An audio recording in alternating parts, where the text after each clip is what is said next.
অর্চি অর্চি খুব সোজা মানুষ, ওর কোনো লোভ নেই, ওর তোমার মতো নয়।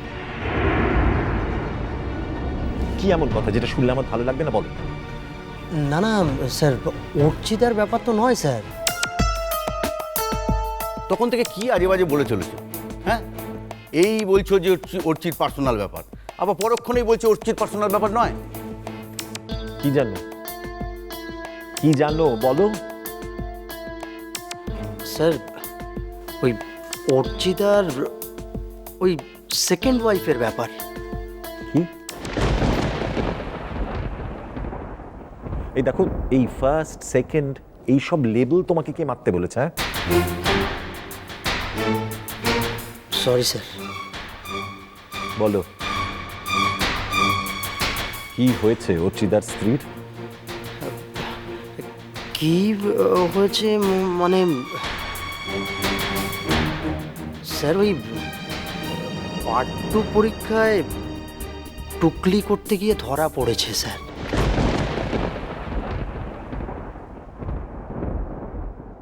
হোয়াট? কি বলছো তুমি? সেটা নিয়েই বোধহয় অর্চিতা একটু ছোটাছুটি করছে স্যার। স্যার যত শুনেছি ওর খাতাও কেড়ে নিয়েছিল। Impossible, impossible. ও কেন টুকরি করতে যাবে? হ্যাঁ, ও ব্রিলিয়ান্ট মেয়ে, ওর কি দারুণ রেজাল্ট। কিন্তু কিন্তু তোমায় এসব কথা কে বলেছে বলো তো? তুমি এসব কোত্থেকে শুনলে? যত সব বানানো গল্প। আচ্ছা গল্প বানিয়ে বলে আমার কি লাভ মনোজদা? ওই আমার বাড়ির পাশে বাহার কলেজে পড়ে এক ছাত্র থাকে, সে বলছিল। কি বলছিল? স্যার সে জাতা ব্যাপার স্যার। ওই বাহার ওর দিদির কলেজেই সিট পড়েছিল, মানে ওই অর্চিতার, আর সেখানেই তাদের সবার সামনে। তারপর বাকিটা আমি বলি কৃষ্ণ।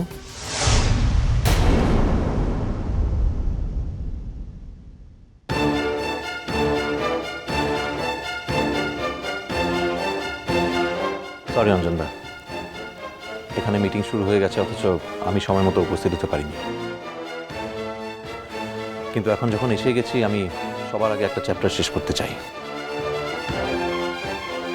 কি হয়েছে অর্চি? কি হয়েছে তা জানার জন্য আর দুজনকে এখানে আসতে হবে অঞ্জনদা। এক মিনিট, তোমরা ভিতরে এসো।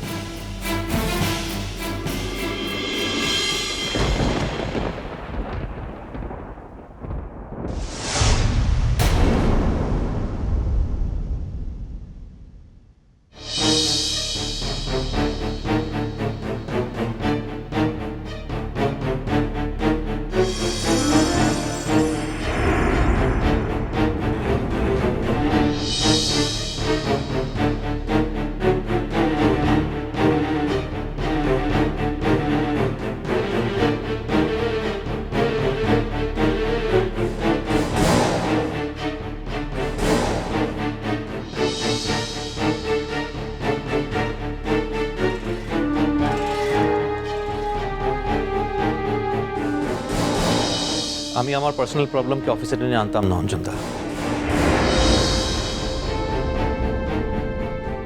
কিন্তু আনতে হয়েছে এই কারণেই যে এই প্রবলেমটা যিনি ক্রিয়েট করেছেন তিনি আজ আমাদের সকলের মধ্যে উপস্থিত রয়েছেন।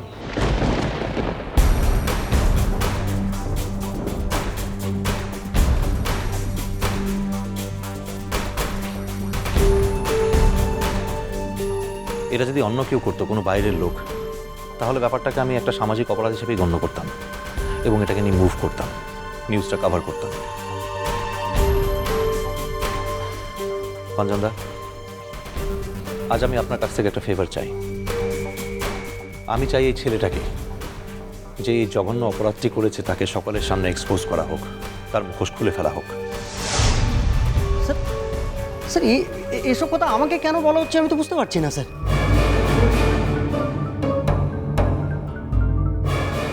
এই জন্যই আমি মুখ বন্ধ করেছিলাম। কি হয়েছে অর্চি? কি হয়েছে বলার আগে আমি আমার একটা প্রফেশনাল কাজ সেরে নিতে চাই অঞ্জনদা। এক মিনিট। এই এই কি করছো অর্চিতা? তোমরা একটু ওকে সোজা করে ধরো তো। এই এই এই ছাড়ো, এই ছাড়ো ছাড়ো, কি করছো? Thank you all. অঞ্জনদা, এবারে যা বলার আমি নয়, ও বলবে। জিৎ, তুমি যা বলার জন্য এখানে এসেছো সকলের সামনে বলো। স্যার, কৃষ্ণদা আমাদের পাশের বাড়িতে ভাড়া থাকে। আমার মায়ের ট্রিটমেন্টের জন্য কিছু টাকার দরকার হওয়াতে ওর কাছে আমি কিছু টাকা ধার চাইতে গিয়েছিলাম।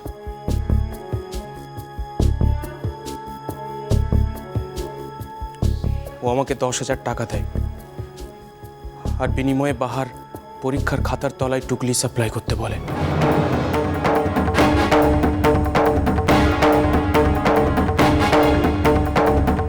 মিথ্যে কথা, মিথ্যে কথা। অর্চিতা নিজের বউয়ের গায়ের কলঙ্ক বুঝতে গিয়ে স্যার স্যার আমাকে নিয়ে স্টোরি বানাতে চাইছে স্যার।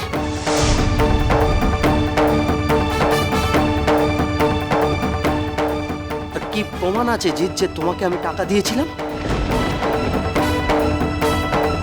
আর তুমি তো কচি বাচ্চা নাও যে তোমাকে ঘরে আগুন লাগাতে বললে তুমি ঘরে আগুন লাগিয়ে দেবে। তুমি চুপ করো কৃষাণ, জাস্ট শাট আপ। তুমি বলো ভাই, তুমি আমায় বুঝিয়ে বলতে পারবে ঠিক ঠিক কি হয়েছিল? বাহা, তুমি বলতে পারবে কি ঘটনা ঘটেছিল? হেই পারবক,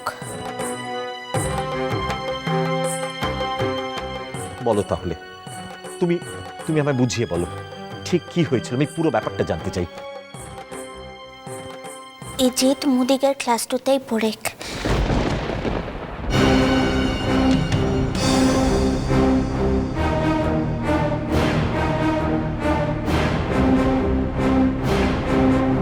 হোয়াট ইজ দিস? কি বটে? তুমি চিট করেছিলে। তোমাকে যখন হাতে নাতে ধরা হয়েছে, এখানে কান্নাকাটি করে কোনো লাভ হবে না, আমাদের কিছু করার নেই, বেরো। তোমাকে আমরা রাস্টিকেট করে দেবো। যাও, এই মুহূর্তে ক্লাসের বাইরে চলে যাও। তারপরটা বাবু সন্দেহটো হয় ও কলেজটাতে যে জিতের সঙ্গে কোথাটো বুলেক। তারপরটাই বোঝাটো চায় যে আসল অপরাধী কে আনছে। মিথ্যে কথা। Shut up, just shut up. উচিত তুমি এটা না, তুমি নয়, স্টোরিটা অন্য কেউ লিখবে এবং স্টোরিটা কালই বেরোনো চাই, মনে থাকে যেন।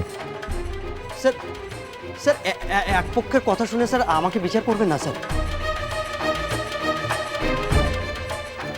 আচ্ছা স্যার, এমনও তো হতে পারে স্যার যে অর্চিতা নিজের বউয়ের গায়ের কলঙ্ক মোছানোর জন্য ওই ছেলেটাকে টাকা দিয়ে একটা প্রোপাগান্ডা করেছে।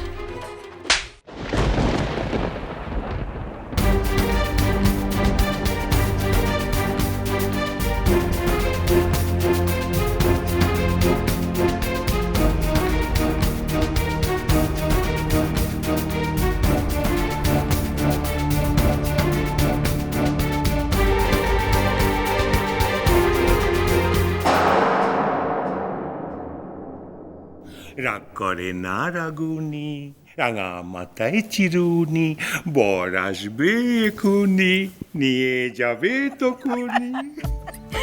তুমি পারো।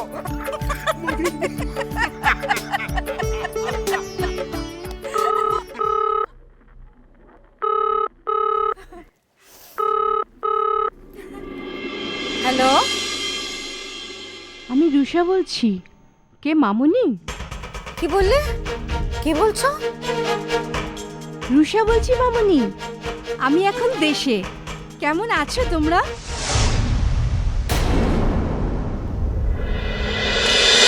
মিষ্টি কুটু মিষ্টি কুটু মিষ্টি কুটু।